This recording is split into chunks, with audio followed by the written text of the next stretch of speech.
ప్రేక్షకులకి మీ రామచంద్రమూర్తి నమస్కారాలు. నిన్న అర్ధరాత్రి సెప్టెంబర్ 21 పవెల్ గారు యుఎస్ ఫెడ్ చైర్మన్ ఇంట్రెస్ట్ రేట్లు 75 బీపీఎస్ పెంచారు. ఇది అమెరికాలో యుఎస్ ఎఫ్డిఏ చేసిన ఇంట్రెస్ట్ రేట్లు పెంచారు.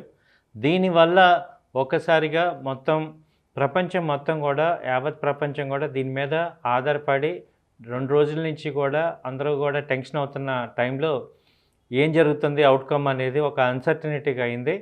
అయితే మార్కెట్స్ అన్నీ కూడా 75 బీపీఎస్ అనేది అందరం ఎక్స్పెక్ట్ చేశారు. కాబట్టి ఈ ఇంపాక్ట్ ఎలా అయింది, ఏం జరుగుతుంది అనేది ఈ వీడియోలో ఒకసారి డిస్కస్ చేసుకుందాం. యాక్చువల్గా ఇన్ఫ్లేషన్ అనేది విపరీతంగా పెరిగిపోవటం, ఇది 1980 రేంజ్లో ఇవాళ ఉంది. దాదాపు 40 సంవత్సరాల హై వచ్చింది. కాబట్టి అమెరికాలో విపరీతమైన ఇన్ఫ్లేషన్ వచ్చింది. దాని ద్వారా అన్ఎంప్లాయ్మెంట్ ఉంది. అందువల్ల దాన్ని ఇమ్మీడియట్గా తగ్గించడానికి ఈ వడ్డీ రేట్లు అనేది వీళ్ళు పెంచుతున్నారు. ఇది గడిచిన 6 నెలలు 7 నెలలుగా జరుగుతున్న ప్రక్రియ. సో ఈ ఇంట్రెస్ట్ రేట్లు పెరగటం వల్ల అందరికీ కూడా ఈ డాలర్స్ సఫిషియెంట్గా ఉండకపోవటం, అలాగే వడ్డీ రేట్లన్నీ పెరిగిపోవటం ఇవన్నీ జరుగుతున్నాయి. ఈ వీటి రకంగా ఇంకా ఏ రకంగా ఇంపాక్ట్ అవుతుంది అనేది ఒకసారి చూసుకుంటే, ఇవాళ కూడా నిన్న రాత్రి కూడా ఇంకా 75 బీపీఎస్ పాయింట్లు పెంచారు. అంటే ఇంకా వడ్డీ రేట్లు పెరగటం వల్ల ఇంకా రుణాలు అనేవి ఇంకా ఎక్కువగా ఛార్జెస్ అవుతాయి. ఇంకెక్కువ హౌస్ లోన్లు కానీ, లేకపోతే మోటార్ లోన్స్ కానీ, కార్ లోన్స్ కానీ, అన్ని రుణాలు బ్యాంకుల నుంచి వచ్చే రుణాలన్నీ కూడా పెరుగుతాయి. దానివల్ల ఏమవుతుందంటే పర్చేజింగ్ పవర్ తగ్గిపోతుంది. ఎప్పుడైతే పర్చేజింగ్ పవర్ తగ్గిపోయి కనీస బేసిక్ నెసెసిటీస్ మాత్రమే ఖర్చు చేయగలిగే స్థితికి తీసుకురావటం వల్ల లగ్జరీ ఐటమ్స్ కానీ, ఈ ఐటమ్స్ పర్చేజింగ్ పవర్ ఎప్పుడైతే తగ్గిపోతుందో మనం కొనుగోలు శక్తి తగ్గిపోతుంది. కొనుగోలు శక్తి తగ్గిపోవటం వల్ల డిమాండ్ ఆర్టిఫిషియల్గా తగ్గుతుంది. దానివల్ల కమోడిటీ ప్రైసెస్ అన్నీ కూడా నార్మల్ అవుతాయి. ఆ రకంగా ఇన్ఫ్లేషన్ని కంట్రోల్ చేయొచ్చు అనేది ఈ ఫెడరల్ గవర్నమెంట్ యొక్క ఉద్దేశం. వాళ్ళు అది కంటిన్యూగా ఇది చేస్తున్నారు. దాని యొక్క ఇంపాక్ట్తో అన్నీ కూడా ఇంట్రెస్ట్ రేట్లన్నీ పెరుగుతున్నాయి. ఇది ఎకానమీకి ఒక రకంగా ఏంటంటే నెగిటివ్ ఉంది. అయితే ఈ పవెల్ గారు కామెంట్స్ కూడా చేశారు నిన్న. ఆయన చెప్పే పాయింట్లో ఏం చెప్తున్నారంటే, మెయిన్ ఇది ప్రజెంట్ 75 బీపీఎస్ పెంచాము, ఇంకా 1.25% పెంచే ఆలోచనలో ఉన్నారు అని చెప్పారు. తర్వాత ఈ అన్ఎంప్లాయ్మెంట్ రేట్ వచ్చి ప్రజెంట్ 1980 దగ్గర ఉంది. ఇది 4.4% ఈ 2024 ఉంది. కరెంట్ వచ్చి 3.7% ఉంది. ఇది ఇంకా 2024లో 4.5%కి వెళ్ళే అవకాశం ఉంది. సో దీనిని ఇమీడియట్గా అరెస్ట్ చేయటం అనేది మా యొక్క మేజర్ లక్ష్యం అనేది ఆయన చెప్పారు. దాని ఇంపాక్ట్ వల్ల ఏమవుతుందంటే ప్రజెంట్ ఇంట్రెస్ట్ రేట్స్ వచ్చి 4.4% ఇయర్లో ఉన్నాయి. అలాగే 4.6% నెక్స్ట్ ఇయర్ దాకా 2023లో పెంచే అవకాశం ఉంది. అలాగే 2024లో 3.9%కి అక్కడ తగ్గచ్చు అని ఆయన సానుకూలంగా ఇచ్చారు. అంటే నెక్స్ట్ ఇయర్ మొత్తం కూడా ఇంట్రెస్ట్ రేట్లు హైలోనే ఉంటాయి. అలాగే ఎందుకంటే ఇది మేజర్ కన్సర్న్, ఈ అన్ఎంప్లాయ్మెంట్ రేట్ పెరుగుతుంది అని తెలిసినా కూడా ఎందుకు మేజర్గా ఇన్ఫ్లేషన్కి కంట్రోల్ చేయటమే ఇంపార్టెంట్.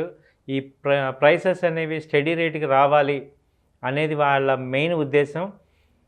అలాగే చివరికి ఆయన చెప్పిన కామెంట్లో ఏంటంటే, ఇన్ఫ్లేషన్ అనేది 2025 వరకు కూడా ఇలాంటి కంట్రోల్ మెజర్స్ అన్ని చేస్తే 2%కి వచ్చే అవకాశాలు కనపడుతున్నాయి అని చెప్తున్నారు. సో దీన్ని బట్టి ఏంటంటే, ఒకవేళ అమెరికా రిసెషన్కి వెళ్ళినా కూడా పర్వాలేదు, దాన్ని బేర్ చేసుకోవచ్చు అని కూడా వాళ్ళు యాక్సెప్టెన్స్ ఇచ్చారు. బట్ ఓవరాల్గా వాళ్ళ మేజర్ కాన్సెప్ట్ అంతా కూడా ఈ ఇన్ఫ్లేషన్ ప్రైసెస్ని కంట్రోల్ చేయటం అనేది మేజర్గా వాళ్ళు పెట్టుకున్నారు. దీనివల్ల అన్ఎంప్లాయ్మెంట్ రేట్ కొంచెం పెరిగినా, లేకపోతే ఇంట్రెస్ట్ రేట్లు పెరిగినా, రెసిషన్కి వచ్చినా కూడా ఈ మూడింటికన్నా కూడా మేజర్గా ఇంపార్టెంట్ పాయింట్ ఈ ప్రైసెస్ని కంట్రోల్ చేయటం అనేది మేజర్గా పెట్టుకున్నారు. దీన్ని ఇంకా ఒక 1 ఇయర్, 1.5 ఇయర్ వరకు ఈ ఈ యాక్టివిటీ ఉంది. అప్పుడు కానీ 2025లో కానీ అది నార్మల్‌గా స్టెబిలైజ్ అవ్వదు అనే విషయం అయితే ఈయన క్లియర్‌గా చెప్పారు. దీన్ని బట్టి మనకి ఇమ్మీడియేట్‌గా ఇండియన్ మార్కెట్‌లో జరిగిన ఇంపాక్ట్ ఏంటంటే, రూపీ అనేది ఇంకా వీక్ అయిపోయింది. మొన్నటిదాకా 79.90, 79.80 ఉన్నదల్లా ఇవాళ పొద్దున రూపీ క్లోజింగ్ వచ్చి 80.92 పైసలకు వచ్చింది. సో దాదాపు 1 రూపీ డెప్రిసియేషన్ జరిగింది. ఇది ఈ మధ్య కాలంలో లేని మేజర్ ఇంపాక్ట్. అలాగే డాలర్ ఇండెక్స్ విపరీతంగా పెరుగుతుంది. సో ఎప్పుడైతే మనకి రూపీ వీక్ అయిందో, మనం పేమెంట్స్ డాలర్స్లో పేమెంట్ చేస్తాం కాబట్టి ఎక్స్‌పోర్ట్స్ అన్నీ కూడా ఇంపోర్ట్స్ అన్నీ కూడా మనకి ఇబ్బంది అవుతుంది. ఎక్స్‌పోర్ట్స్ ఏమో పాజిటివ్ అవుతున్నాయి, ఇంపోర్ట్స్ ఏమో చాలా కష్టం అవుతుంది.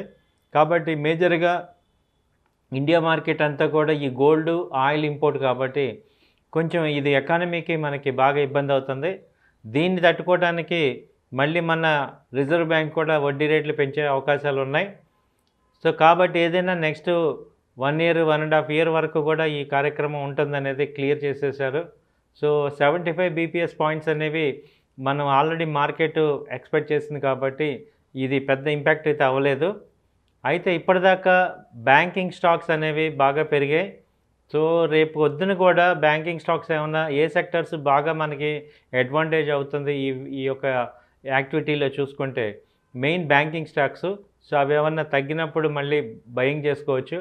ఆ తర్వాత export oriented stocks like pharma sectors కానీ, టెక్స్టైల్ కానీ, ఇవి ఎక్స్పోర్ట్స్ ఐటీ కంపెనీస్. ఐటీ మేజర్గా ఈ రష్యా ఇంపాక్ట్ వల్ల ఎక్కువగా ఫాలో అవుతున్నాయి. మళ్ళీ కొంచెం పుల్ బ్యాక్ చేసుకునే అవకాశాలు ఉన్నాయి. ఎందుకంటే రూపీ వీక్నింగ్ ఉంది కాబట్టి ఇది ఐటీ కూడా కొంచెం పాజిటివ్గా ఉండే అవకాశాలు ఉన్నాయి. సో ఈ రకంగా ఈ మార్కెట్స్ ఈ యూఎస్ ఎఫ్డిఏ రేట్లు హైక్ వల్ల ఈ రకంగా ఇంపాక్ట్ అవుతాయి. సో కొంచెం రాబోయే రోజుల్లో కొంచెం మార్కెట్ తగ్గే అవకాశాలు ఉన్నాయి. వాటిని మనం ఇన్వెస్ట్మెంట్ పాయింట్లో మీరు తీసుకోవచ్చు.